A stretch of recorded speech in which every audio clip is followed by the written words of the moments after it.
Coucou la famille, bienvenue sur la chaîne. Heureux de vous retrouver aujourd'hui pour une nouvelle vidéo. Bien sûr, avant de rentrer dans le vif du sujet, j'invite tous ceux et celles qui aiment le contenu à liker et à partager la vidéo avec votre entourage et surtout à activer la cloche de notification pour ne rater aucune de mes prochaines vidéos. Maintenant, revenons sur ce classico qui nous a été offert hier du côté des États-Unis avec la défaite du Real Madrid, défaite 2-1, doublé de Pau Victor pour le FC Barcelone et un but planté de la part de Nico Paz sur un superbe corner de Arda Güler. Est-ce que la défaite est méritée? Pour moi, oui. Mais bon, on y reviendra un tout petit peu plus tard lors de la vidéo. Commençons par analyser déjà les deux 11 qui nous ont été proposés pour ce classico.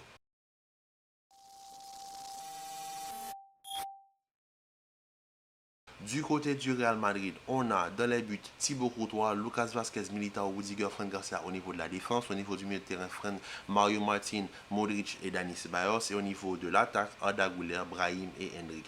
Du côté du FC Barcelone, Ter Stegen, Balde, Inigo Martinez, Pablo Torre, Pau Victor, Lewandowski, Alex Valle, Unai, Christensen, Marc Bernal et Casado. Moi, le seul petit hic que j'ai avec le 11 de départ du Real Madrid, c'est une titularisation de joueurs comme Militao, mais la non-titularisation d'un Vinicius, par exemple.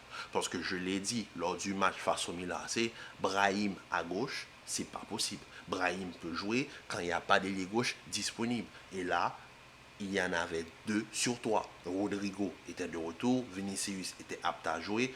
Pourquoi ne pas plutôt commencer avec un Vinicius et le faire reposer en deuxième mi-temps que de le mettre en deuxième mi-temps lorsque le match s'est un petit peu bridé et c'était beaucoup plus difficile pour un Vinicius. En tout cas, pour moi, ça c'était juste le petit hic par rapport au 11 de départ, mais ça n'empêche que pour moi, le Barça a entièrement mérité sa victoire.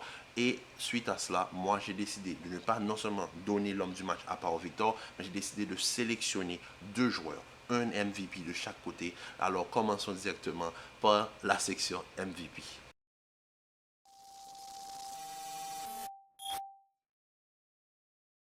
J'espère que le nouveau format de vidéo vous plaît. Alors, la section MVP, c'est on va choisir deux joueurs de chaque côté et dire pourquoi ils méritent entièrement l'homme du match. Du côté du FC Barcelone, je pense que Pau Victor, il n'y a pas besoin de trop parler. Le gars marque un doublé face au Real Madrid, 3 buts en 2 matchs de pré-saison, un but face à City et un doublé face au Real Madrid qui offre la victoire au FC Barcelone. On le voit que c'est un joueur qui est capable de suivre Lewandowski sur certaines actions. On voit que c'est un très bon attaquant, très bon de la tête.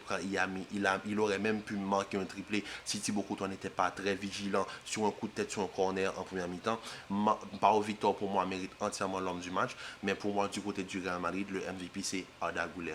Arda Güler qui, quand même, lors de ce match, a eu un taux de passe réussi de 86%. On voit que Arda Güler a de la magie dans les pieds. Il a quand même fait une passe décisive et 2 passes clés. Arda Güler, on le voit sur les phases offensives, c'est un joueur qui peut vraiment être très utile au Real Madrid. Surtout quand on sait que le Real Madrid aime jouer dans les demi-espaces et surtout dans les combinaisons. Parce que moi, je vous dis qu'un joueur, un porteur de balle comme Arda Güler, associé à des flèches comme Vinicius, Mbappé et Rodrigo, ça peut faire très mal à l'adversaire. Donc pour moi, de mon côté du Real Madrid, je choisis Arda Güler comme MVP et du côté du Barça, je choisis Pau Victor. De votre côté, mettez en commentaire qui vous auriez choisi comme MVP du côté du Real, parce que je pense que du côté du Barça, à part Pau Victor, peut-être il y aura Casado qui a sorti son épingle du jeu et peut-être aussi Alex Valle qui aussi sur son côté a fait très mal pour le Real Madrid. Maintenant, on va passer sur le coin tactique.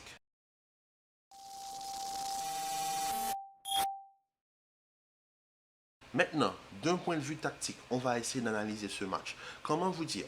Pour moi, vous savez, ici, on va parler surtout du Real Madrid. Et pour moi, je vais commencer par l'incohérence au niveau du milieu de terrain. Mario Martin, pour moi, c'est un très bon joueur. Un très bon jeune joueur qui doit apprendre. Ce n'est pas un joueur qu'on doit mettre au placard lors de la saison. C'est un joueur qui, pour moi, a de l'expérience. Il peut accumuler de l'expérience. Il faudra compter sur lui. Car pour moi, au niveau du milieu de terrain, on sait qu'au niveau du numéro 6, au niveau de la récupération, on a énormément de problèmes. On a certes Kamavinga et Tchouaméni, mais je le répète, Kamavinga, oui, devant la défense, ça fait du bien. Mais pour moi, Kamavinga, c'est pas un vrai numéro 6. Par exemple, quand tu alignes Kamavinga, pourquoi ne pas passer sur un 4-2-3-1 avec un Mario Martin à ses côtés pour vraiment compenser tous les défauts défensifs de Kamavinga. Mais pour moi, Mario Martin a été un très bon joueur. Maintenant, moi, je tiens surtout à adresser un message à ceux qui critiquent Ceballos. Quand tu prends deux batteries, deux pôles positifs, tu essaies de les coller. ça se repousse. C'est pas compatible. On est d'accord là-dessus. Donc, quand tu as deux profils similaires, Ceballos et Modric, dans un milieu de terrain à trois, est-ce qu'on est d'accord qu'il y en a un qui va éliminer l'autre? Parce qu'il y a un sur lequel on fait plus confiance qui est Luka Modric et Dani Ceballos qui est le même profil que Luka Modric. Pour moi, les deux ne peuvent pas jouer ensemble. Pour moi, ça c'est une erreur de la part d'Ancelotti. Au lieu de critiquer Ceballos, vaut mieux critiquer l'entraîneur qui aligne deux joueurs de profil similaire. Quand on sait que l'équipe 11, l'équipe titulaire qui sera alignée, on connaît déjà le milieu de terrain. On sait que ce sera Tchouaméni à la récupération, Valverde au niveau du piston et un petit peu plus haut, le porteur de balle, le stabilisateur de ballon, ce sera Bellingham. Parce que c'est trois profils qui vont se complémenter, qui vont se complémenter l'un l'autre, qui vont se compléter l'un l'autre, pardon. Tandis que du côté du Real Madrid, au niveau de la précision, on a un numéro 6 qui est dans la capacité de récupération, mais on a deux numéros 8 stabilisateurs, porteurs de balle, qui s'annulent l'un l'autre. On le voit. Et aussi, moi, ce que j'ai remarqué, c'est que quand je prenais mes notes, le Real Madrid sans ballon se comporte en 4-4-2, s'aligne en 4-4-2, comme l'année dernière. On est d'accord là-dessus. Maintenant, est-ce qu'on peut m'expliquer pourquoi dans le 4-4-2, c'est Ceballos qui va s'insérer dans la ligne de 2, dans la ligne attaque, dans la ligne d'attaque? Pourquoi c'est pas un Brahim Diaz? Parce que pour moi, c'est ça le problème du Real Madrid, c'est l'incohérence tactique. Parce que je viens de parler du milieu de terrain, passons un tout petit peu du côté gauche. Parce que les deux buts viennent du côté gauche. Les mêmes personnes qui critiquent Ceballos, ils critiquent aussi Fran Garcia. Et moi, je dis une chose, Fran Garcia, pour moi, n'est pas coupable de ce qui s'est passé hier. Parce que Fran Garcia, il essaie de s'insérer dans cette équipe.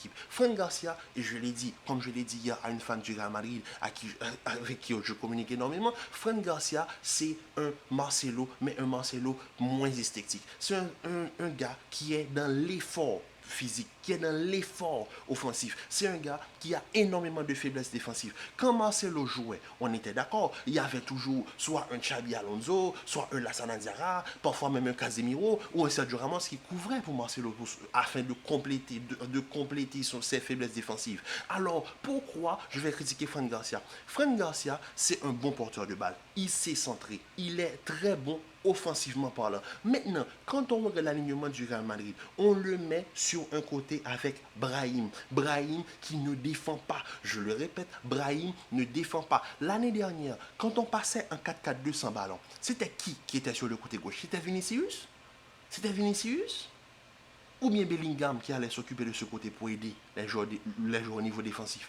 Parce que c'est ça que je ne comprends pas. Et c'est pour cela que je n'ai pas compris l'insertion de Ceballos de la ligne offensive, tandis que pour moi, ce serait plus cohérent d'avoir un Brahim Diaz qui va seconder Hendrick et tu auras un Ceballos stabilisateur de balle, comme Arda Güler du côté droit, capable de seconder Fran Garcia aussi au niveau des tâches défensives. Parce que pour moi, Ceballos, c'est pas Ceballos qui a un problème, c'est l'utilisation de Ceballos, la manière dont il est utilisé par Ancelotti, la manière dont il est utilisé avec et sans ballon. Pour moi, c'est un problème. Ceballos, c'est pas le problème. Le problème, c'est l'alignement, le positionnement de Ceballos me pose problème. Et c'est là que je dis que pour moi, c'est un gros fail de la part d'Ancelotti. Parce qu'on l'a vu sur le côté gauche, Fran Garcia ne pouvait pas. Parce que Brahim ne défend pas, Brahim ne fait pas les efforts défensifs. Déjà, ça fait un.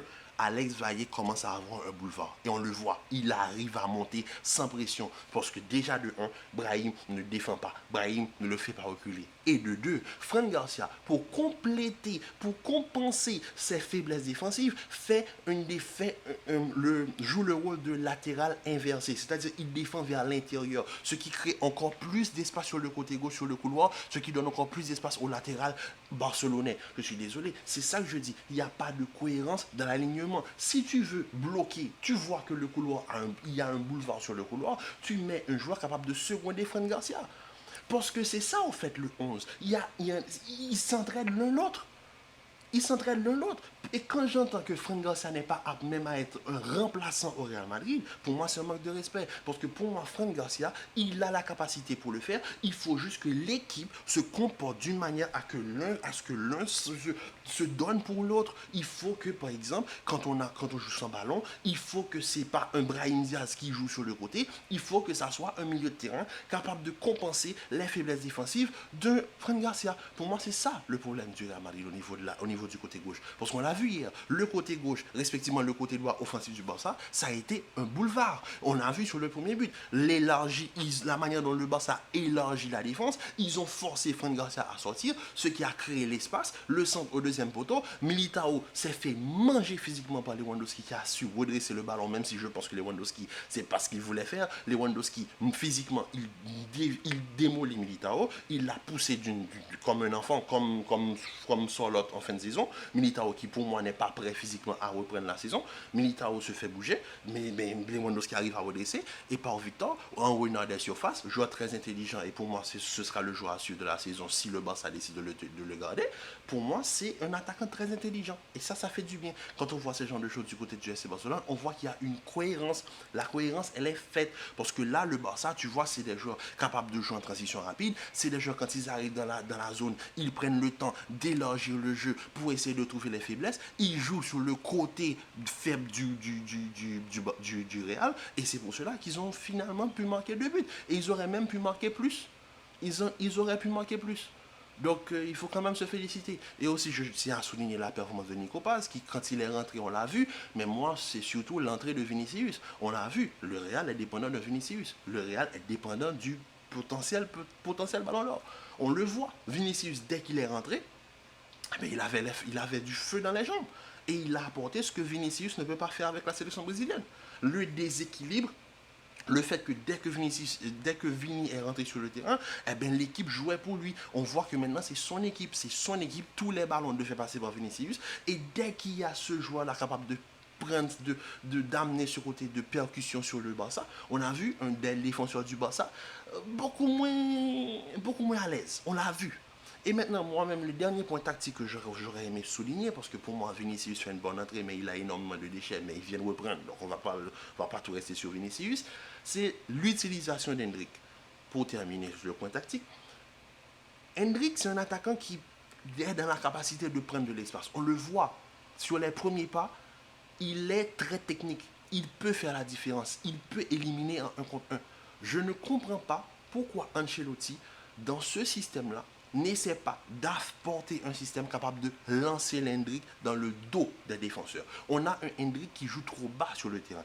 Un Hendrick qui est plus dans la comment je peux dire ça, qui est plus dans la construction, au lieu d'avoir un Hendrick qui est vraiment dans l'esprit d'être un tueur. On le voit. Hendrick, pour moi, c'est un attaquant capable de prendre la profondeur. Hendrick, pour moi, c'est un attaquant qui peut jouer ce rôle de fixation. C'est un attaquant qui peut jouer plus bas, oui, sur certaines phases, mais je ne comprends pas le fait de vouloir toujours l'avoir très très bas sur le terrain. Pour moi, ça, c'est un problème.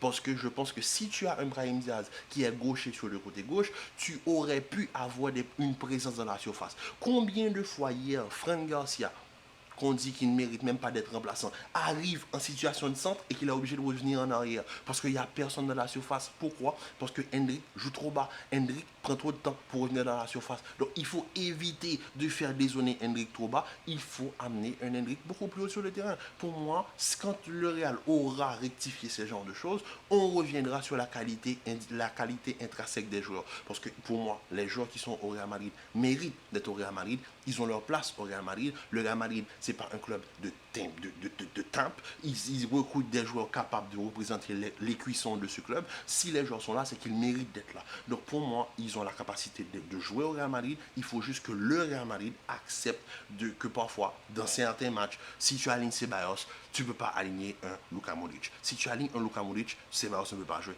Par exemple, tu peux aligner un Luka Modric avec un Fede Valverde et un Bellingham beaucoup plus haut. Mais tu pourras pas avoir Bellingham, Modric en départ et avec un Tchouaméni. Tu vas forcément perdre parce que Bellingham ne peut pas faire ce rôle de piston qu'on va demander parce qu'on connaît tous l'énergie que Fede Valverde apporte sur un terrain de football. Bellingham n'a pas cette énergie. Bellingham est plus un joueur de porteur de ballon, tandis que Fede Valverde c'est un joueur qui est capable de couvrir toute une zone à lui tout seul. Tandis que de l'autre côté, tu auras un Tchouaméni qui sera un pur numéro 6. Pour moi, c'est l'incohérence tactique du côté du Real Madrid qui a coûté le match au Real Madrid. Mais bon, en tout cas la famille, sur ce classico, c'était juste un match de pré-saison. Il y a énormément eu de choses, on a énormément discuté de beaucoup de choses. Vous me dites en commentaire ce que vous avez pensé du match. Ce que vous avez pensé aussi de la vidéo. Sur ce, on se retrouve pour le prochain match du Real Madrid qui sera le dernier match de pré-saison avant la finale face à l'Atalanta, qui sera le match face à Chelsea. Chelsea qui a perdu hier face à City 4-2. En tout cas, on espère au moins une victoire en pré-saison pour pouvoir bien se préparer pour la finale. Parce que dans 5 jours, les autres reviennent. Fede, Kylian, Mendy, Kamavinga, Tchouaméni et Bellingham, tout le monde va revenir dans 5 jours afin d'être prêt peut-être pour la finale et ensuite on va enclencher la saison face à Mallorca. Sur ce la famille, je vous dis à très bientôt pour une nouvelle vidéo. Commentez, likez, partagez, restez en paix en santé, prenez soin de vous. On se dit à très vite pour le match face à Chelsea. Peace.